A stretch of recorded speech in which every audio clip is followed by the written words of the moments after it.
Hello, everybody. You know what? Communication in the corporate world is very important and very crucial. You need to understand certain skills which will help you enhance your communication skills. And at the same time, they will help you conveying your message to the other person. So, this is an essential guide to common business language. I'll start off with an introduction to business English. This presentation will cover essential business English terms that are crucial for effective communication in the workplace. Understanding these terms will enhance your professional vocabulary and confidence in business settings. What is understanding business English terms? Mastering business English is essential for effective communication and successful professional relationships in today's global market. What are the key business terms? You need to understand the essential phrases for effective communication. The first one is ROI, which is return on investment measurement. The second one is B2B, business to business transactions. The third one is KPI, key performance indicators for success. And the fourth one is SWOT, which is strengths, weaknesses, opportunities, and threats analysis. What are the key business English phrases? You need to understand the essential terms for effective communication in business. Again, they are divided into 4 quadrants. What are the quadrants? Touch base, connect with someone briefly. Circle back, revisit a previous discussion later. Leverage, utilize resources for maximum advantage. And bandwidth, which is capacity to handle additional work.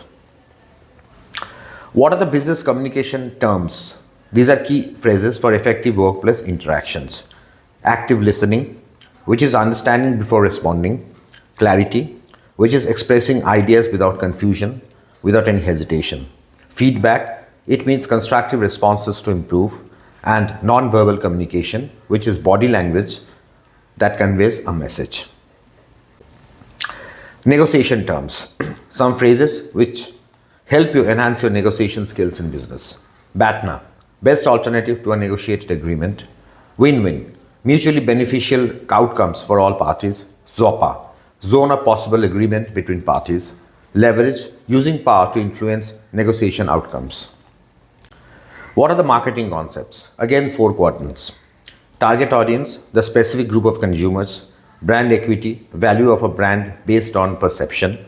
Market research, gathering data to understand consumer needs. And value proposition, which is statement highlighting product benefits and uniqueness.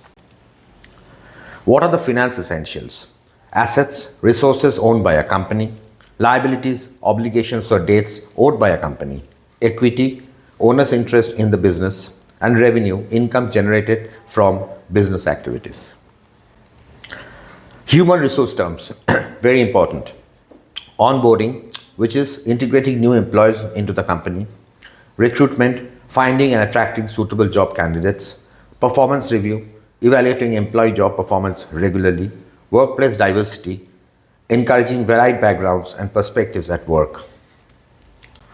Sales terminology, lead, a potential customer or client. Closing, finalizing sales transaction successfully. Prospect, qualified potential customer for sales. Upsell, encouraging customers to buy more expensive options. Project management terms.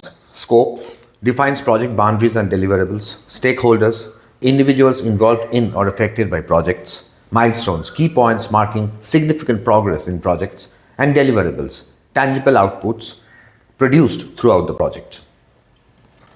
What are the global business terms? Again, 4 quadrants. Market entry, supply chain, cross-cultural and globalization. And networking language, which means when you're actually interacting with somebody, you need to understand the basic concepts so that your expression is understandable to the other person. Elevator pitch, your personal introduction in brief. Don't be that prolonged. Follow up, reacting or rather reaching out after the meeting. Business card, contacting information sharing tool. And networking event, which is gathering professional relationships building. What are the final business terms? Market share, percentage of total sales within a market. Unique or value proposition, unique value offered to customers. Return on investment, which is profitability of an investment relative to cost. Stakeholder engagement, which means involving stakeholders in decision-making processes. So So what are you waiting for? If you really think that you are confused, and if you don't have that kind of a confidence when it comes to communication, please get in touch with us on our email ID, on our contact number, and we are there to help you out. Thank you so much for being so patient. Thank you.